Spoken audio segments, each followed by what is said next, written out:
आज है 22 मई 2021 की सागर वाक्य 22/5/21। आज बाबा बोले, मीठे बच्चे अपना सब कुछ ईश्वरीय सेवा में सफल कर, अपना सब कुछ ईश्वरीय सेवा में सफल कर भविष्य बना लो, क्योंकि मौत सिर पर है।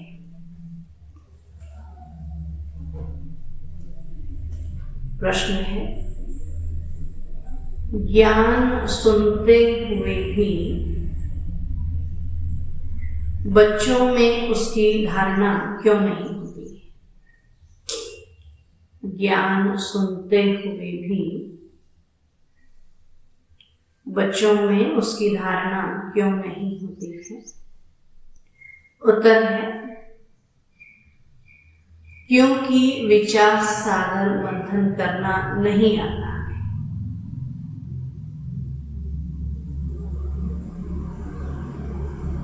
विचार सागर मंथन करना नहीं आता है। बुद्धि योग देह और देह के संबंधों में लटका हुआ है। बुद्धि योग देह और देह के संबंधों में लटका हुआ है। पहले जब बुद्धि से मोह निकले, पहले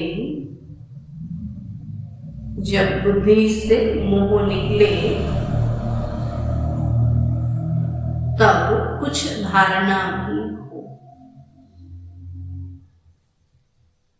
तब कुछ धारणा भी हो। मोह ऐसी चीज है जो एकदम बंदर बना देता है। मोह ऐसी चीज है जो एकदम बंदर बना देता है। इसलिए बाप बच्चों को पहला पहला वायदा याद दिलाते। इसलिए बाप बच्चों को पहला पहला वायदा याद दिलाते हैं। देह सहित देह के सब संबंधों को भूलो और मुझे याद करो। देह सहित देह के सब संबंधों को भूलो और मुझे याद करो।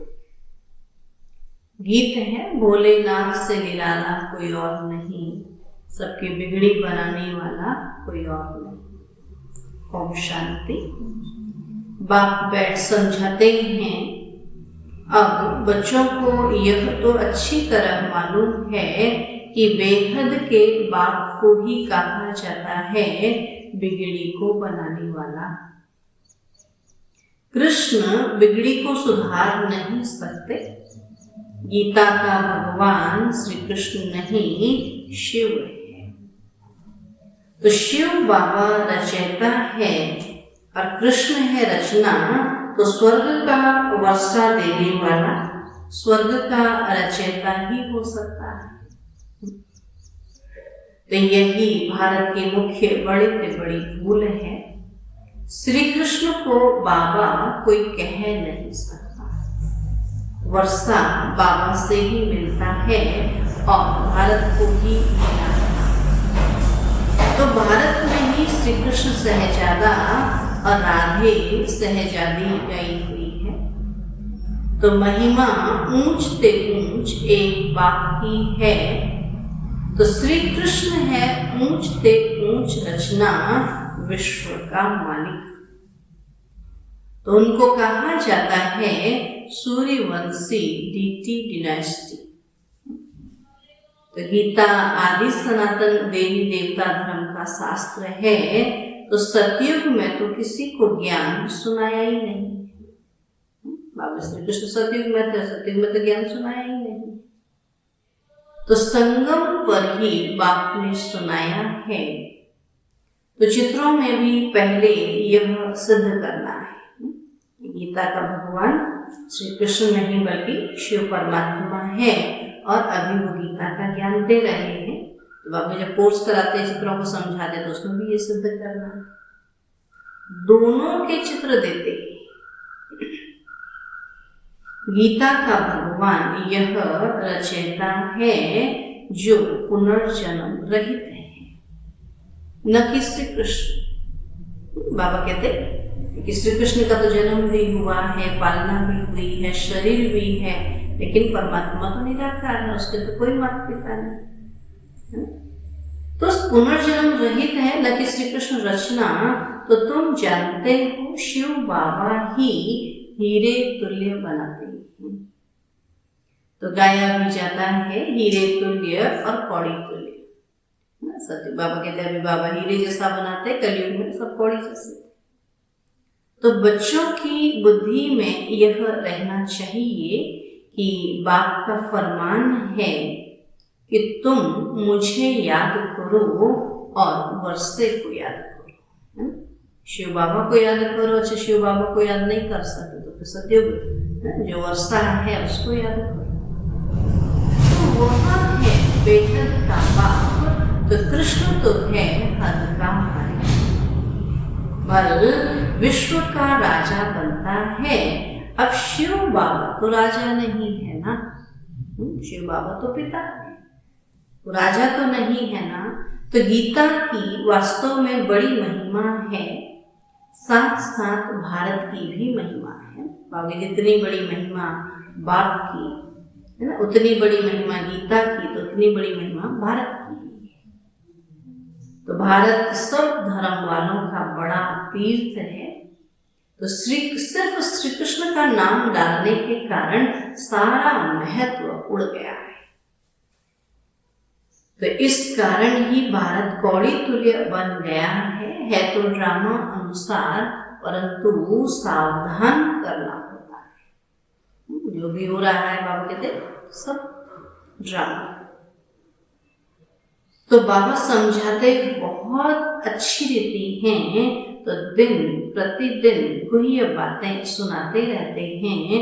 तो फिर पुराने चित्रों को बदल कर दूसरा बनाना पड़े। देखो अभी नए नए चित्र बन गए ना, बाबा जैसे रिफाइन करके समझाते, चित्र भी नए बनाते जाते। तो यह तो अंत तक होता ही रहेगा। तो बच्चों को बुद्धि में अच्छी रीति रखना चाहिए कि शिव बाबा हमको वर्षा दे रहे हैं। कहते हैं मामेकम याद करो तो विक्रम विनाश हो। कृष्ण को याद करने से विक्रम विनाश नहीं है। तो वह सर्वशक्तिमान तो है ही नहीं। श्री कृष्ण बाबा कहते सर्वशक्तिमान नहीं, सर्वशक्तिमान शिव बाप है और वर्षा भी वह देते। तो मनुष्य कृष्ण को ही याद करते रहते हैं। अच्छा समझो, कृष्ण ने कहा है तो वह भी कहते हैं कि देह के संबंध छोड़ मामेकम याद करो। आत्मा तो बाप को याद करेगी ना, आत्मा तो अपने पिता को याद करेगी ना। अभी कृष्ण ने भी कहा तो कृष्ण आत्मा का बाप तो नहीं है। कृष्ण तो सभी आत्माओं का बाप नहीं है। तो यह सब विचार सागर मंथन कर बुद्धि में धारण करना चाहिए। अब कोई मोह में फंसने के कारण फिर धारणा नहीं कर सकते। तो तुम गाते आए हो और संग तोड़ आप संग जोड़ेंगे। बाबा आओ तो सही, हम औरों के संग तोड़ के आपसे ही अपना बुद्धि योग जोड़ेंगे। मेरा तो एक शिव बाबा, दूसरा नहीं, ऐसा भक्ति में गाते आए। परंतु मोह फिर ऐसी चीज है जो एकदम बंदर बना देते हैं। बंदर में मोह और लोभ बहुत होता है। साहूकार लोगों को भी समझाया जाता है कि अभी मौत सामने खड़ा है, तो यह सब ईश्वरीय सेवा में लगाओ। सब बाबा के समाप्त होने वाला है, तो क्यों ना इसको सेवा में लगाओ। भविष्य बना लो, परंतु बंधन मुआफिक लटक पड़ते ही हैं, छोड़ते ही नहीं। बाप कहते हैं जो भी देह सहित देह के संबंध हैं उनसे बुद्धि योग हटाओ। बाप की श्रीमत पर चलो। तुम कहते हो यह धन बाल बच्चे आदि सब ईश्वर ने दिया है। पूछता है किसने दिया? बोला सब भगवान के दे दे। तो ये सब ईश्वर ने दिया है और अब वह खुद आए हैं। कहते हैं तुम्हारा यह धन दौलत आदि सब खत्म हो जाना है। किनकी दबी रहेगी धूल में, किनकी राजा का, किनकी चोर लूट ले जाए, किसकी आग जलाई, सफली होगी उसी की जो नाम धनी लेता है। तो अर्थक्वेक आदि होगी, यह सब खल्लास हो जाएगा। एरोप्लेन गिरते हैं या आग आदि लगती है तो पहले पहले अंदर चोर घुसते हैं। जब तक पुलिस आए तब तक चोर लूट ले जाते हैं ना। बाबा कहते बचाने वाले बाद में आते हैं, लूटने वाले पहले आते हैं। तो बाप समझाते बच्चे देहधारियों से मोह निकालना चाहिए। मोह जीत बना है तो देह अभिमान है सबसे पहला नंबर दुश्मन। देवताएं देही अभिमानी हैं और देह अभिमान में आने से ही विकार में फंसते। तो तुम आधा कल्प देह अभिमानी रहते, अब देही अभिमानी होने की प्रैक्टिस करनी है। जो भी मनुष्य मात्र हैं बिल्कुल ही इन बातों को नहीं जानते और न परमात्मा को जानते। आत्मा क्या है, परमात्मा क्या है, आत्मा कितने जन्म लेती है, कैसे पाठ बजाती है और हम एक्टर्स हैं, यह किसी को पता नहीं है। इसलिए आर्फन निधन के कहा जाता है। और वह तो कह देते आत्मा ज्योति में लीन हो जाती है, परंतु आत्मा तो विनाशी। आत्मा में ही 84 जन्मों का पाठ नुधा हुआ है। कहते भी हैं आत्मा स्टार है, फिर भी समझते हैं आत्मा सो परमात्मा कह देते हैं, बाप को बिल्कुल जानते हैं। आत्मा के लिए भी कहते हैं प्रकृति के बीच में सितारा चमकता है। परमात्मा के लिए तो कुछ बताते ही नहीं।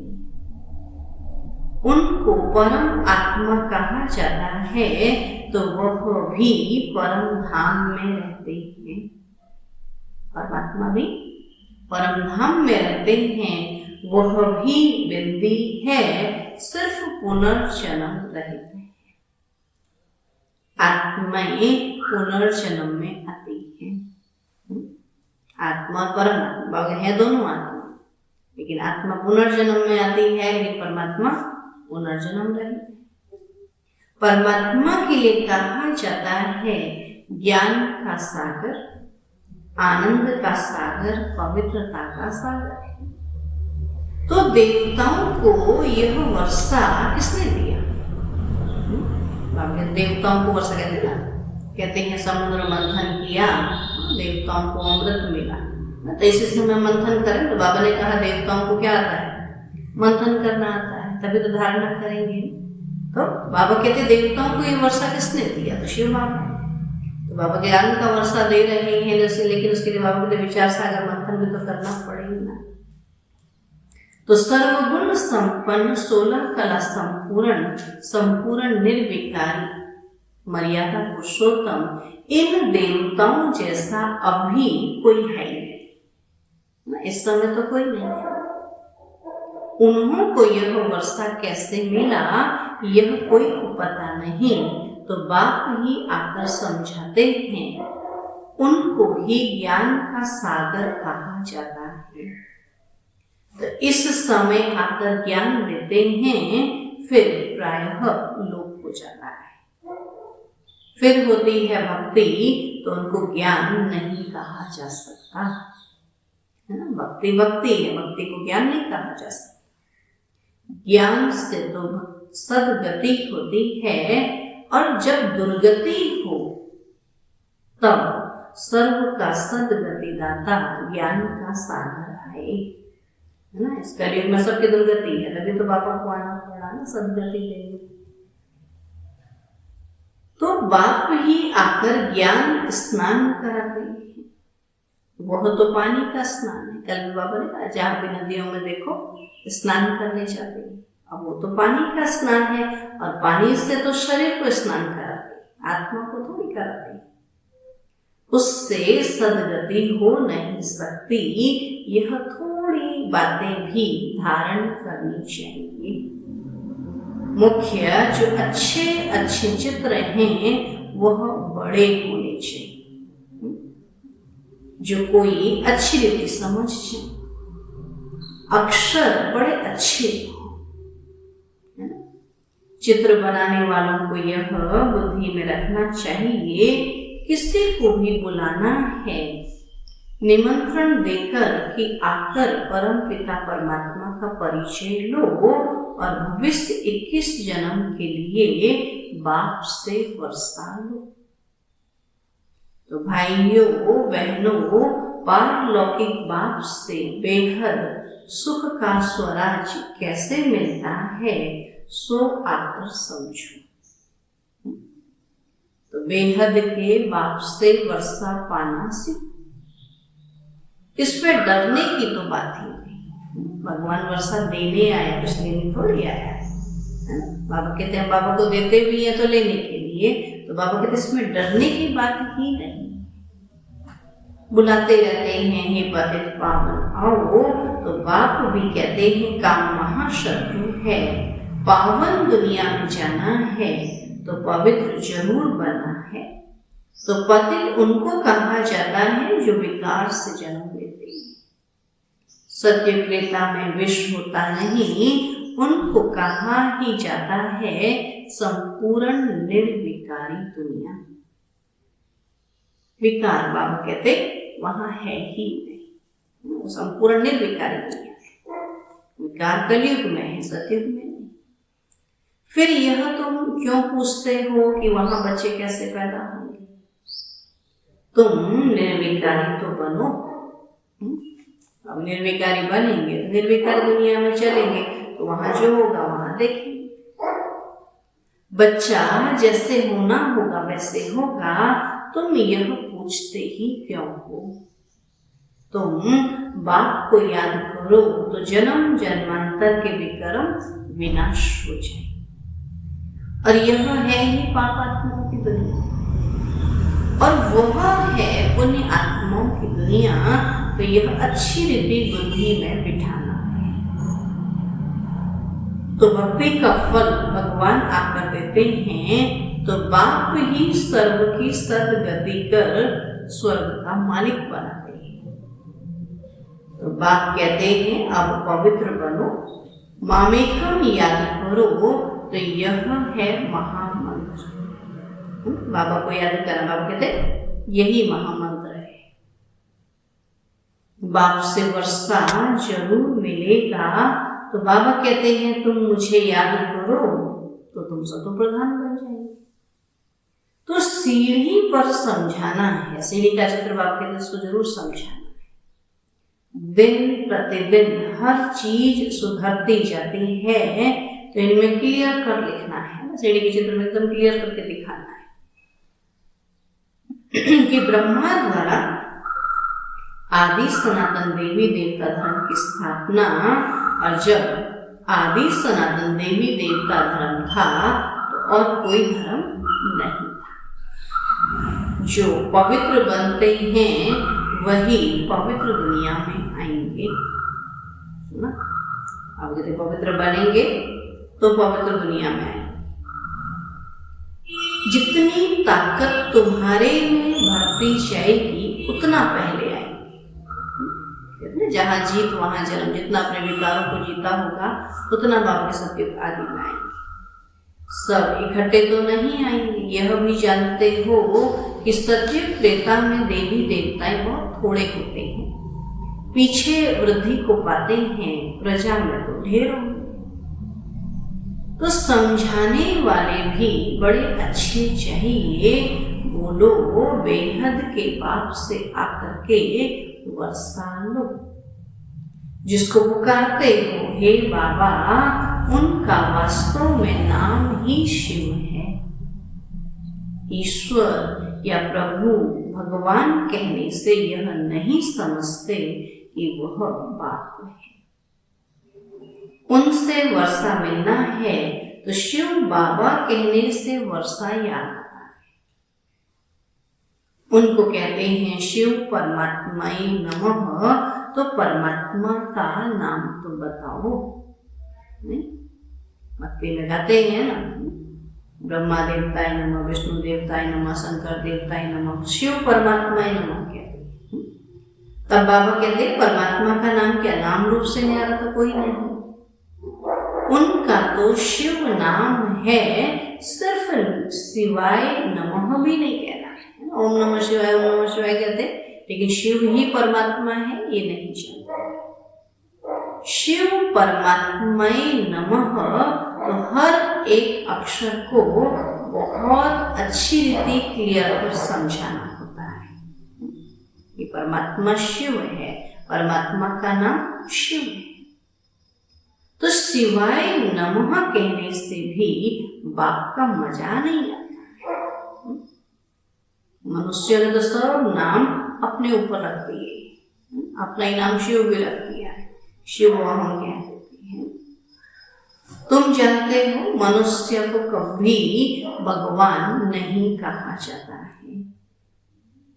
ब्रह्मा विष्णु शंकर को भी देवता कहा जाता है।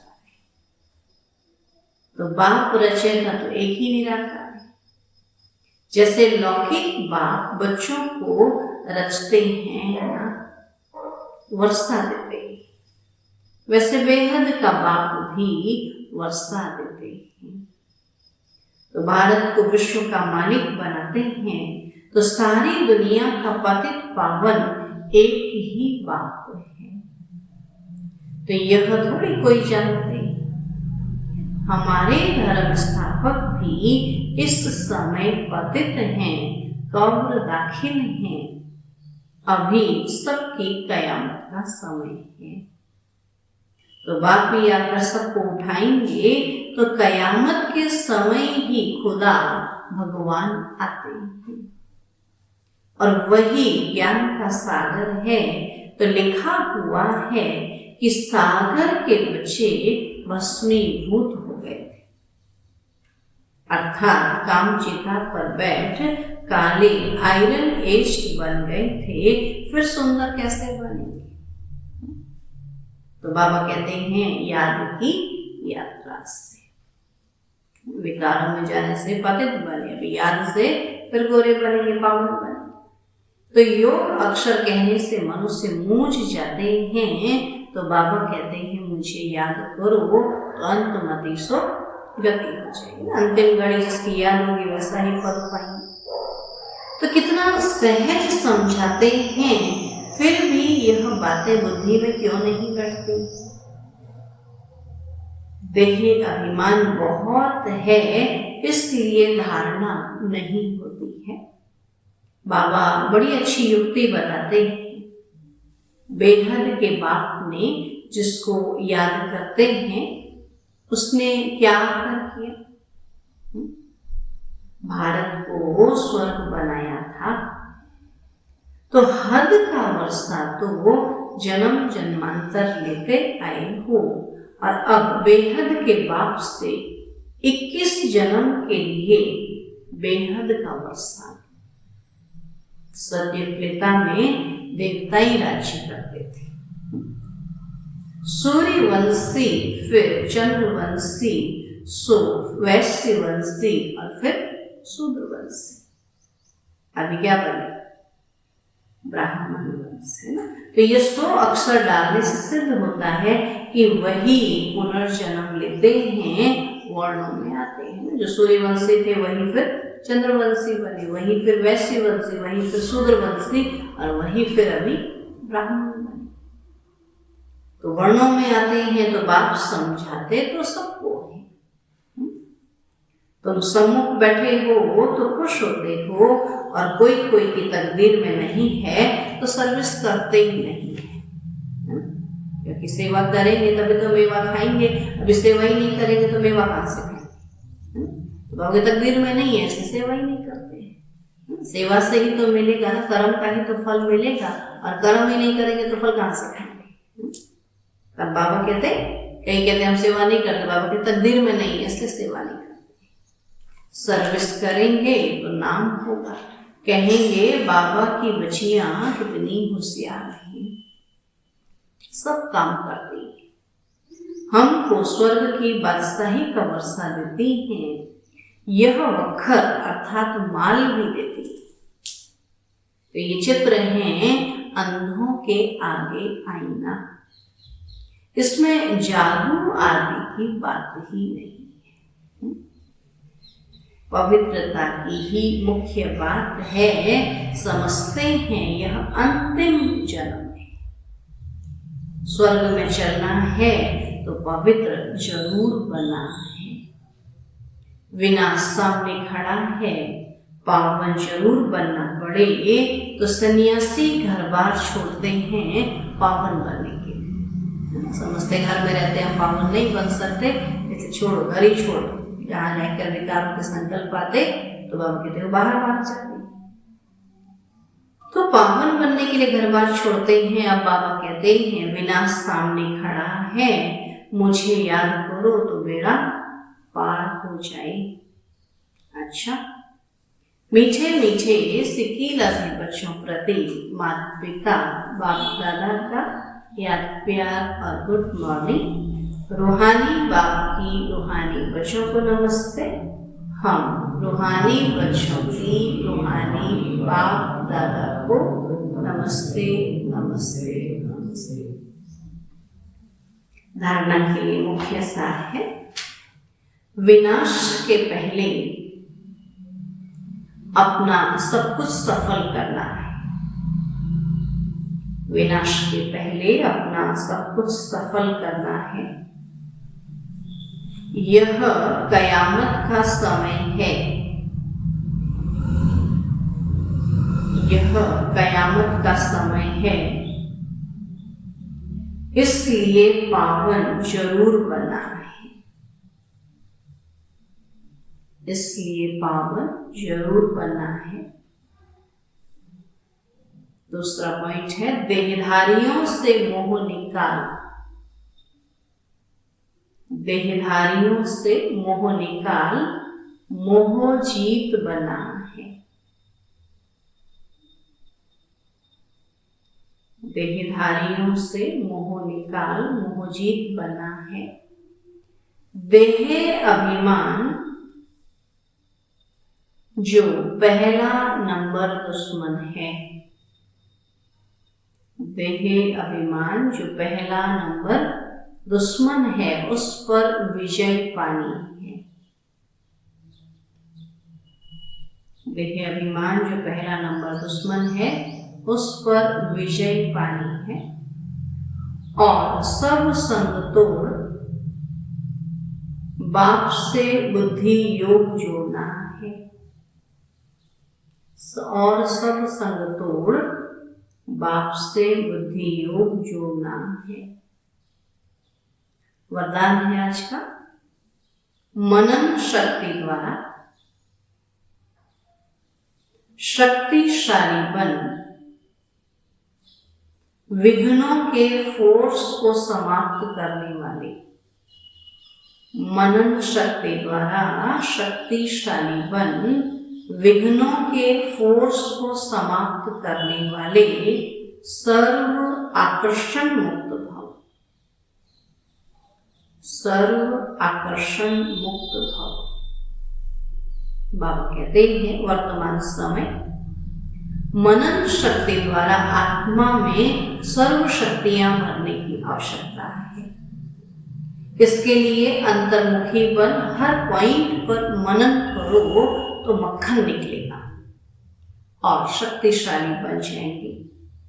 ऐसी शक्तिशाली आत्माएं अति इंद्रिय सुख की प्राप्ति का अनुभव करती हैं। उन्हें अल्पकाल की कोई भी वस्तु अपने तरफ आकर्षित नहीं कर सकती है। उनकी मगन अवस्था द्वारा जो रूहानियत की शक्तिशाली स्थिति बनती है, उससे विघ्नों का फोर्स समाप्त हो जाता है। बाबा कहते हैं मनन शक्ति से आत्मा में क्या शक्तियां आती हैं, जिससे क्या होता है, जो व्यर्थ के विघ्न है उनका फोर्स समाप्त हो जाता है। स्लोगन है, ब्राह्मण संसार में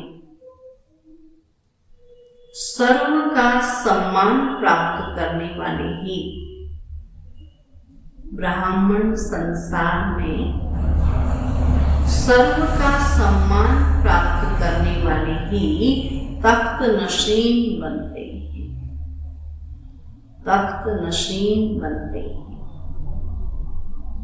ब्राह्मण संसार में सर्व का सम्मान प्राप्त करने वाले ही तख्त नशीन बनते हैं। अच्छा, ओम शांति।